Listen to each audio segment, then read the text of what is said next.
That's No like cap. having the nicest sound system in like a Saturn. Yeah. I think I had a couple friends in high school that had that.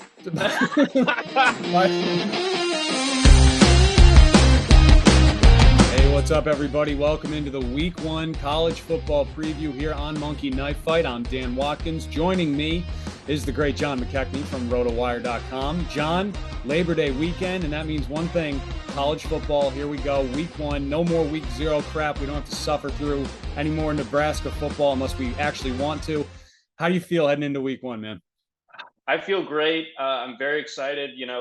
College football does an awesome job of making sure that Week 1, the 1 week that they have without NFL to compete with, has some marquee matchups. So we get Notre Dame versus Ohio State, we get Georgia versus Oregon, we get Utah versus Florida, we get all these awesome matchups to just totally carry us over. We get LSU versus Florida State on Sunday. Not sure what we were thinking on Georgia Tech, Clemson having to sit through that one on Monday night, but I will certainly take that. Labor Day, everyone's chilling out anyway, so no need to pay hard attention to that one. But very excited for this weekend. Dan, I actually have a bit of a crazy personal life thing going on as far as it pertains to this Georgia-Oregon game, work, and other things. So the Georgia-Oregon game is here in Atlanta, about 3 miles from where I live. I obviously am covering college football all day on Saturday. Follow us on Rotowire, at Rotowire CFB, all that good stuff. But my buddy had the audacity to get married this weekend. He's getting married on Sunday. He is a Dogs fan, but not very considerate of my needs for his wedding. So I'm going to have to find a way to get the heck out of Atlanta, beat the traffic out of here as the entire state of Georgia finds itself onto Atlanta, get over to Athens, work, and then get over to this rehearsal dinner, and then eventually, as everyone will see on Sunday, wear a beautifully tailored tuxedo that I'm renting. Now, John, I'm sure you're going to look great, but this leads into one of my biggest pet peeves here, my friends. Do not schedule your wedding on holiday weekends. Do not take away my holiday weekend so I have to go celebrate you. All right. As selfish as I may sound, you're being much more selfish by just taking away my 3-day weekend that now I have to finagle things to go and accommodate you at your wedding. So good luck to you. I can't believe you're not going to be at the game. I thought for sure with our guy Bo Nix now being Oregon's quarterback. There's just so many wonderful storylines here at the at what is it, Mercedes-Benz or whatever they're calling it. All right. Very good. So, John, how do you feel about your Bulldogs? First time defending national champs in your lifetime. How are they going to follow that up? Well, the schedule sets up to where I think that they have a very good chance at running the table. I think the defense won't be quite what it was, but I think Georgia on the recruiting trail has basically reached that same level as Alabama, where, yes, they lose a bunch of guys to the draft every year, but the performance never really falls off. Won't be quite the same this year. Again, last year was a once-in-a-decade type of defense. But, the guys that they're bringing up that are going to be starting for Georgia now are absolute war daddies. They still have some serious players up front as well. Jermaine Carter is an absolute beast. And then Keely Ringo, Mr. Pick Six himself, is back. So the defense is still going to be really good. Offensively, you got Brock Bowers, and then you've got some added ammo as far as the tight end room goes. I think Darnell Washington's going to be healthy. You get Arik Gilbert, former SEC freshman of the year at LSU, causing mismatches. And I think that the receiving room gets slept on a little bit, too. I think that A.D. Mitchell is a guy that's going to create problems down the field. I think Stetson Bennett, it's easy to make fun of him, but it's a little bit less easy now that he actually won a national championship and threw a couple touchdowns in the process of doing so, and also had that weird fumble that I'll still always be mad about despite the results of that game. But fact of the matter is, guys 24 still playing college football, so experienced. He's not going to get rattled. I think that this is a Georgia team that's going to be very good this year. I don't think they have the top end talent to win it all, but I think they're going to be right back in the mix come December. Yeah, I think we're going to find out if Kirby Smart has put together a top tier program this year. And we're going to see with all these new guys coming in, new faces. What is it? 9 of 11 new starters on defense? Yes. So again, I'm not going to act like that's not a lot to replace, but I think that the guys that they are replacing it with, like, are up to snuff, up to par. I'm particularly excited. Watch this guy, Smale Munden, linebacker. He's going to be a problem. All right, very good. So let's get right into this game. Georgia versus Oregon at Mercedes-Benz, the Chick-fil-A kickoff game. This is a 3:30 Eastern time kick. Stetson Bennett, John, 215 and a half, more or less passing yards.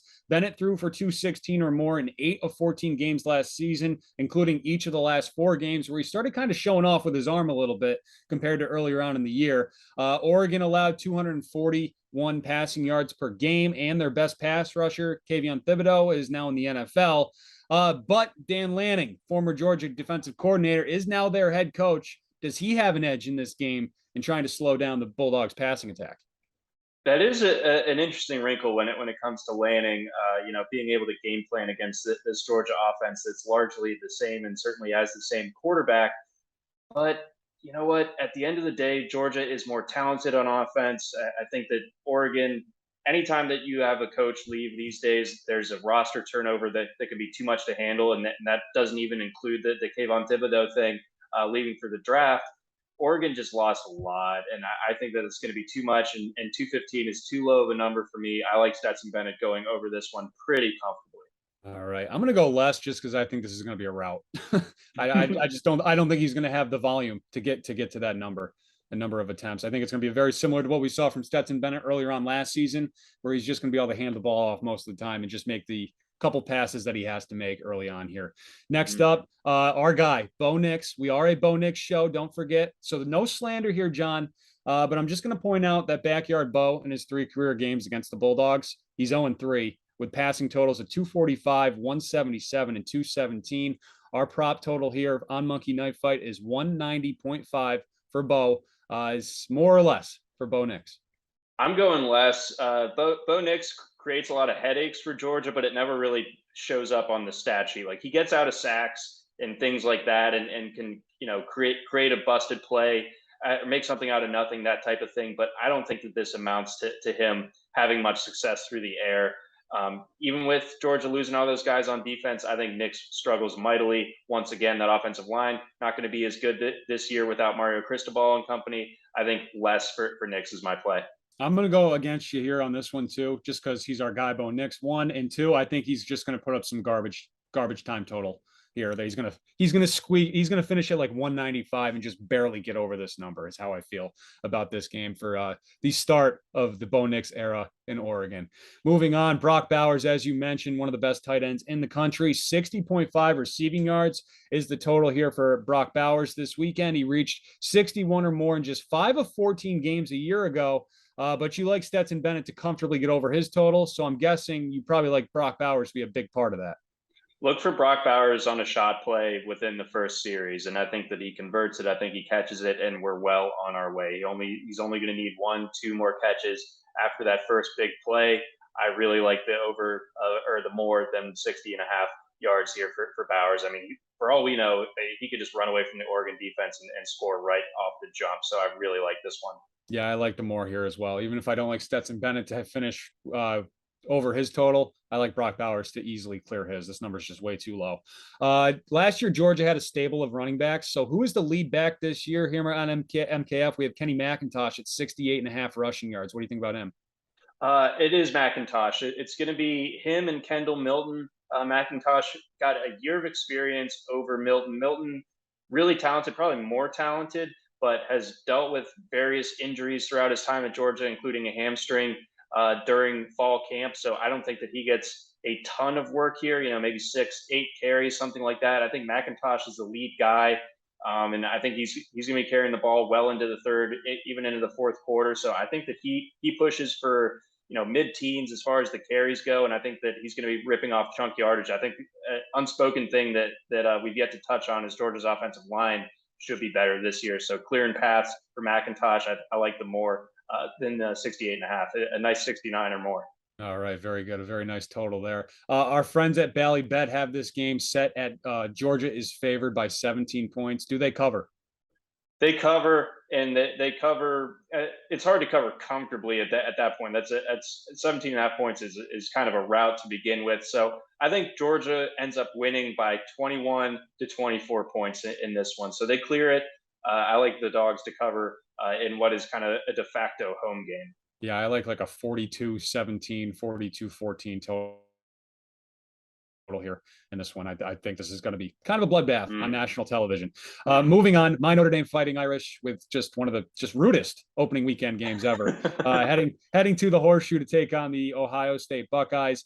Obviously, you got the whole storyline here with the fallout after Brian Kelly. I like Marcus Freeman a lot. I didn't really care for the answer the other day that he gave when he's like, yeah, let me write down that total, 17 and a half points. It's like, all right, guy, let's pump the brakes just a little bit. Okay, Ohio State is possible. This is possibly one of the best offenses that we've seen in a very long time in college football.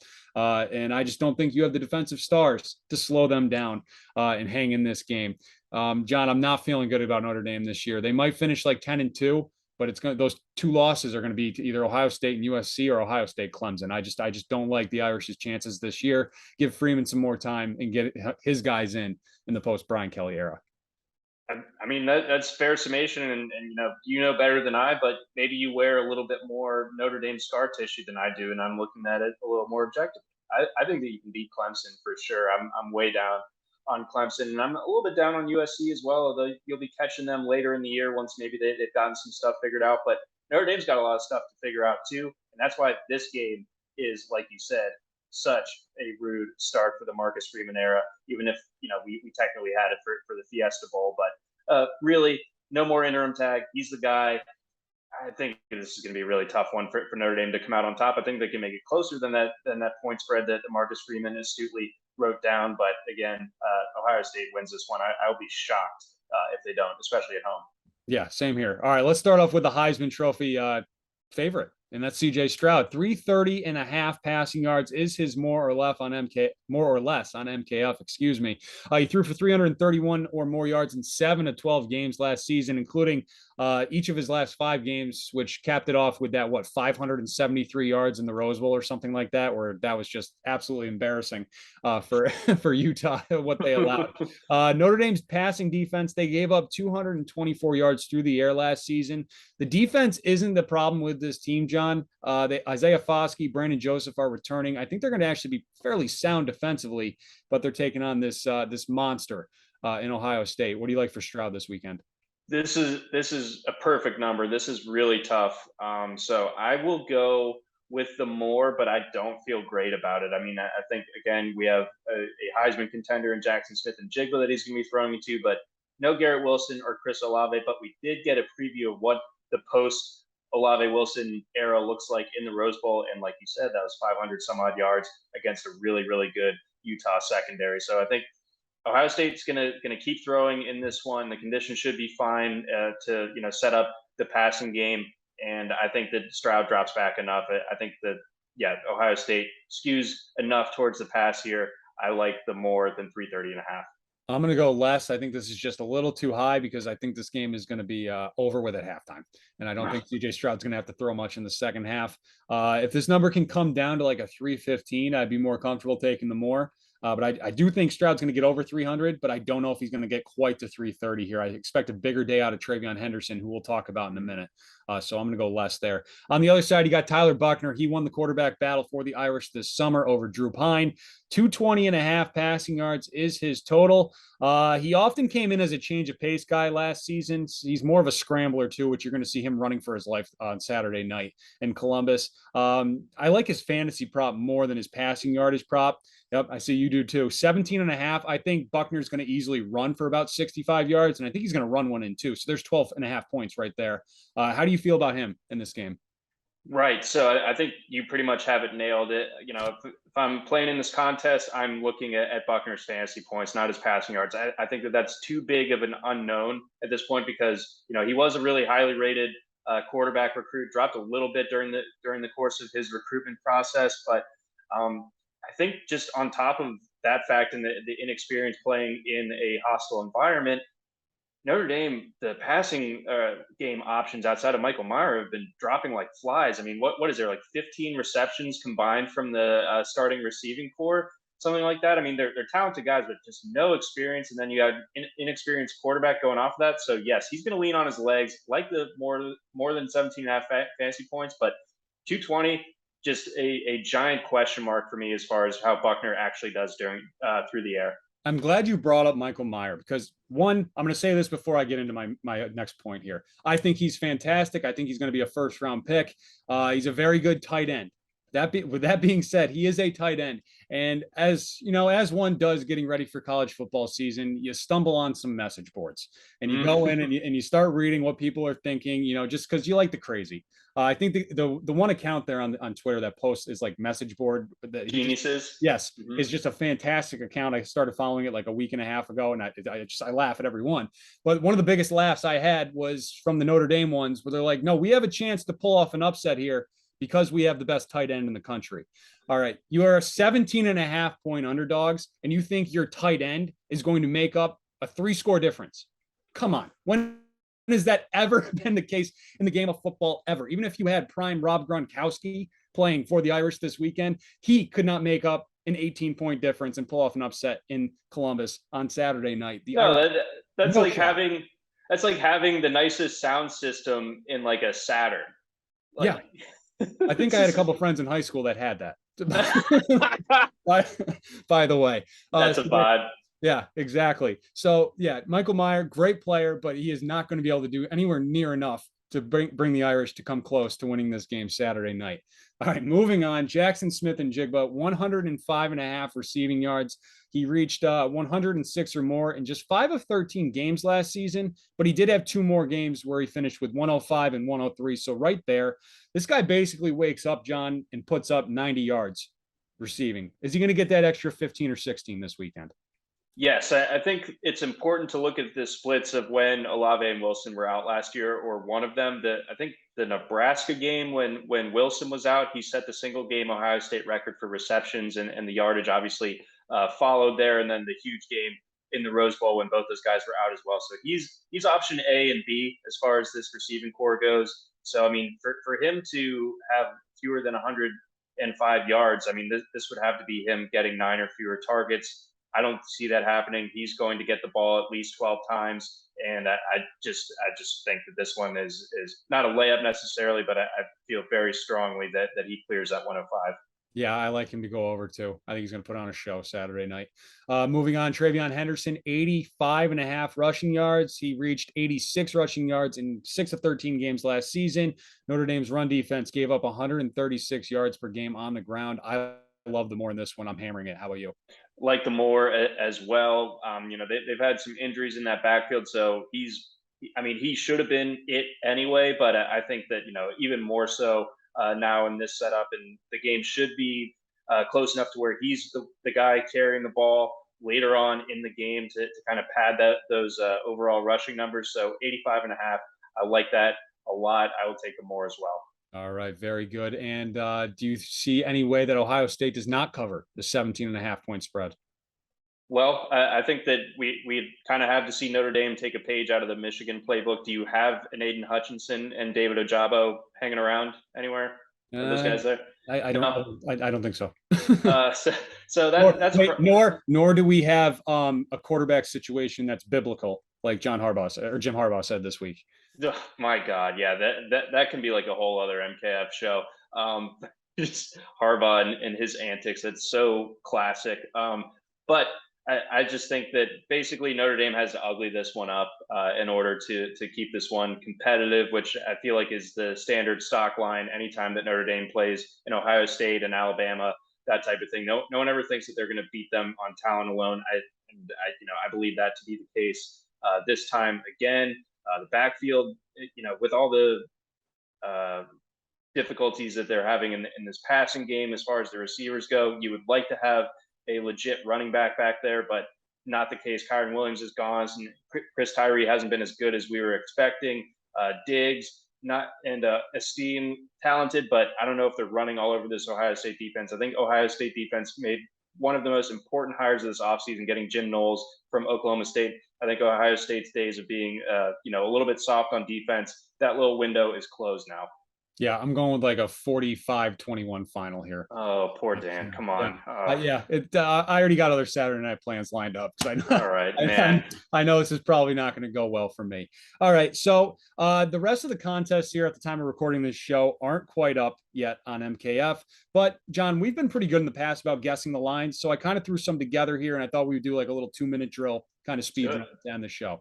All right, so we'll start off with Caleb Williams at USC making his first start for the Trojans. They're taking on Rice Saturday night. More or less passing yards, 225.5. I'll take more. He'll get that in the first half and then sit.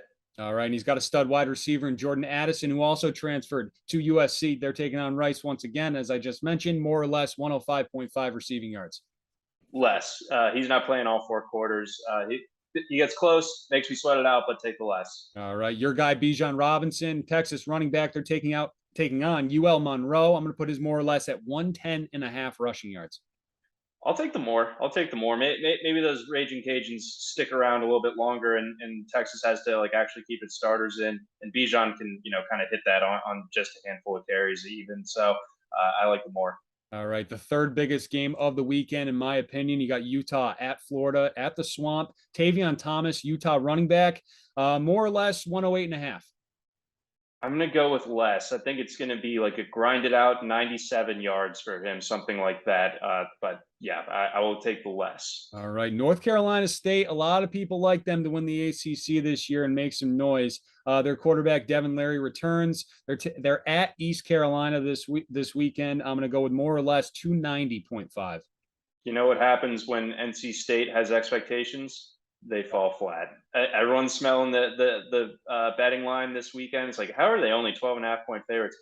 It might get hairy. It's at East Carolina. Those Pirates, they got the eye patch on, just like our guy Furious George. And I think that they might make things a little bit uncomfortable for the Wolfpack this weekend. So I'm going to take the less. All right, now feeling the Wolfpack. Sunday night, we got Florida State, LSU. Kayshon Boutte is back, more or less 85.5. More. I like their other receivers, but Boutte, I think, if you give Brian Kelly the sodium pentothal, the truth serum, they want the ball in Boutte's hands more than anyone else's. So I think Boutte is going to be a big problem for Florida State. All right. And then finally, Monday night, if you're still hungry for more college football, you get Clemson at Georgia Tech. DJ Uiagalelei, DJU, more or less 175.5. I set this one kind of low.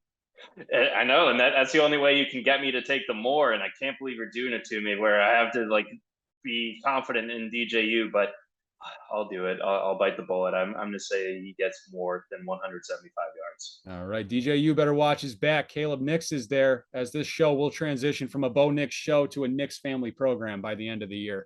Mark my words there on that one. All right, very good. John, anything else this weekend that you're looking forward to or plays that you like here?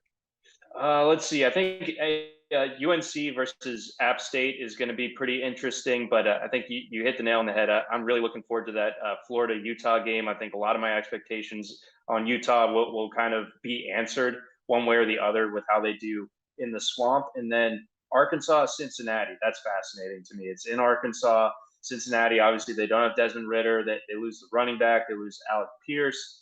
We don't know who's going to be starting at quarterback for Cincinnati, but Luke Fickell has done such a good job there to where I'm very interested to see how Cincy does on the road against an SEC opponent. Maybe they just end up getting pushed around a little bit by too much size up front for Arkansas. So I think Arkansas wins, but it's a close game, uncomfortable game for Woo Pig, who also is trying to figure out life without Treylon Burks, which I think is going to be a little bit more difficult than people are expecting right now. I'm glad you brought up Arkansas because Bumper Pool is still there. I think he's a super senior, maybe in his 6th year. I don't know. But we're just going to let him play. How does he not have an NIL deal for Bumper Pool tables? Like, come on, people. Can we make this happen somehow? Get this guy a deal. But anyways. So I mean, no, that's a good soapbox to stand on. And then other great name that I can think of, Louisiana Monroe, Boogie Knight. So Paul Thomas Anderson owes him some money. Mark Wahlberg owes him money. There we go. All right. Very good. All right, John, where can the fine people follow you? You can find me on Twitter at Johns_tailgate. I am bloviating over there all college football Saturdays every single week, during the week also, but definitely on Saturdays, I'm just firing off both barrels. And then you can also follow at Rotowire CFB for all the latest college football injury news and updates from around, and then at Rotowire Sports as well. That's more of our sports betting focused vertical over there on Twitter. So at Rotowire Sports. Very good. And you can follow me at Dan Watkins Radio on Twitter. Thank you for watching, guys. Good luck this weekend. Enjoy college football. Enjoy the last weekend of summer. And don't forget to hit that subscribe button on our YouTube page and check out our season preview as well. We had some fun there on that.